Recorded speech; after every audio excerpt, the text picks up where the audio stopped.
Hello everyone, welcome to the commerce classes with Pankaj Chopra.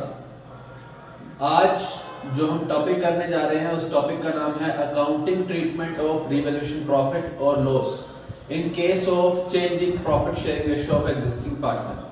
मतलब जो last video में हमने सीखा था कि रिवैल्यूएशन अकाउंट को बनाना कैसे है, आज जो हम काम करने जा रहे हैं उसका नाम क्या है कि हम उस रिवैल्यूएशन को बनाने के बाद जो प्रॉफिट या लॉस आएगा उसको बांटेंगे कैसे पार्टनर, उसका अकाउंटिंग ट्रीटमेंट क्या करेंगे पार्टनर, वो सीखना है आज हमारे को इस क्लास के अंदर। तो प्लीज बड़े ध्यान से समझने का ट्राई करें इस चीज को। बिना टाइम खराब किए हम अपना टॉपिक स्टार्ट करते हैं। इसके अंदर भी इनके पास दो ऑप्शन होते हैं, want to record the revised, या फिर आप इसको बोल सकते हैं ऑल्टर्ड वैल्यूज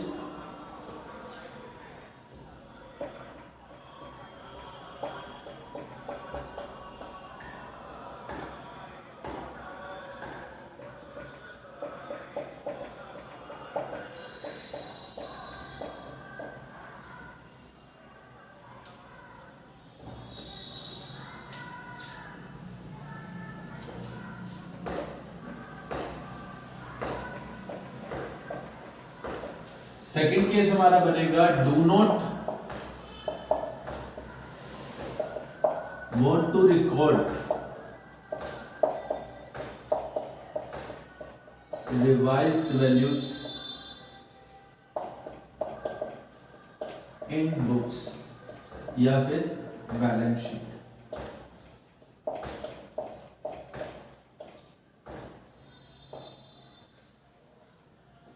तो बेटा रीवैल्यूएशन के भी दो ट्रीटमेंट है। आपको देखना यह है कि क्वेश्चन ने आपसे पूछा क्या जो पार्टनर है वो रिवाइज्ड वैल्यू को, यानी कि जो नई वैल्यूज आई है रिवैल्यू करने पे, उनको बैलेंस शीट में यानी कि बुक्स में दिखाना चाहते हैं या नहीं दिखाना चाहते। अगर वो दिखाना चाहते हैं तो उसका अलग ट्रीटमेंट है। अगर वो उनको बुक्स में रिकॉर्ड नहीं करना चाहते या बुक्स में दिखाना नहीं चाहते या बैलेंस शीट में नहीं दिखाना चाहते तो उसका अलग ट्रीटमेंट है। समझ आ रही है बात? मतलब कि वो चाहे तो रिवैल्यूएशन जो किया है उन्होंने, उससे जो भी नई वैल्यूज आई है एसेट की और लायबिलिटीज की, वो चाहे तो उनको अपनी बैलेंस शीट के अंदर लिख सकते हैं और चाहे तो उसको इग्नोर कर सकते हैं।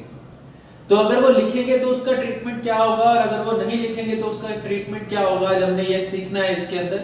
तो देखें, इसके अंदर आपको स्टेप्स लिखने हैं। स्टेप नंबर 1, सबसे पहले क्या करेंगे, हम प्रिपेयर करेंगे रिवैल्यूएशन अकाउंट। यहां पे सबसे पहले हम क्या करेंगे, रिवैल्यूएशन अकाउंट बनाएंगे। स्टेप नंबर 2, स्टेप 2 के अंदर क्या करेंगे, डिस्ट्रीब्यूट रिवैल्यूएशन प्रॉफिट या फिर loss in their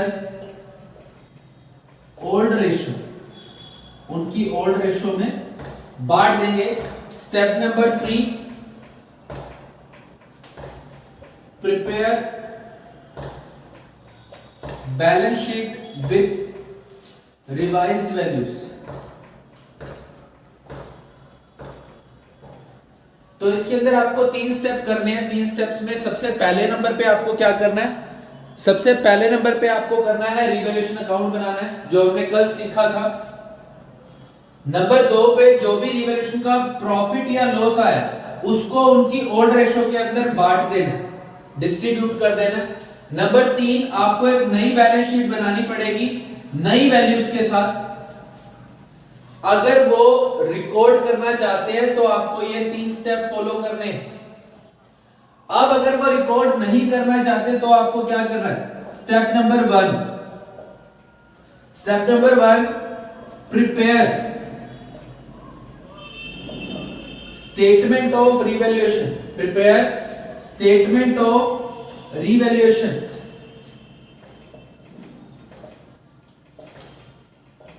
prepare statement of revaluation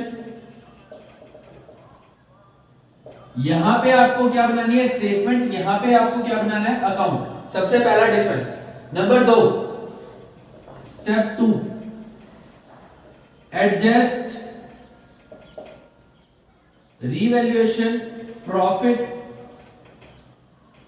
या फिर लॉस जो भी आया इन सैक्रिफाइस और gaining ratio. Step number 3, step number 3 के अंदर आप क्या करेंगे, प्रिपेयर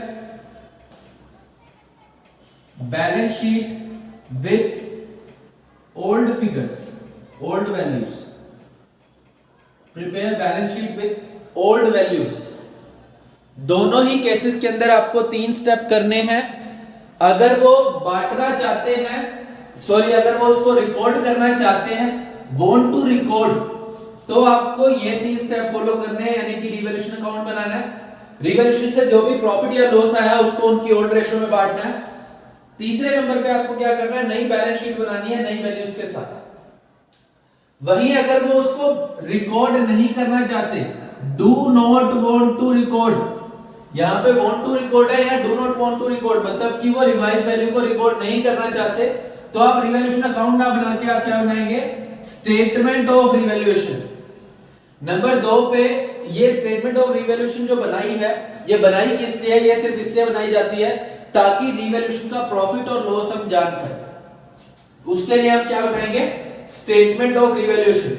नंबर 2 पे आप क्या करेंगे, एडजस्ट करेंगे रिवैल्यूएशन प्रॉफिट। जैसे आप गुडविल को एडजस्ट करते हैं, सबसे पहले आप गेनिंग और सैक्रिफाइसिंग रेशियो निकालेंगे।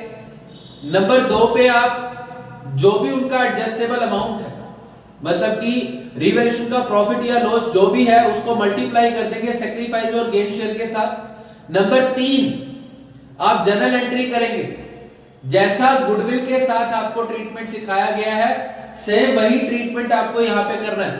एक स्टेप इसमें ज्यादा जो है वो है कि आपको बैलेंस शीट बनानी पड़ेगी वही पुरानी फिगर्स के साथ जो आपको क्वेश्चन के अंदर ऑलरेडी गिवन है, मतलब उसके अंदर कुछ भी बैलेंस शीट के अंदर चेंज नहीं होगा। एसेट में और लायबिलिटीज में चेंज सिर्फ किसके अंदर होगा, कैपिटल के अंदर।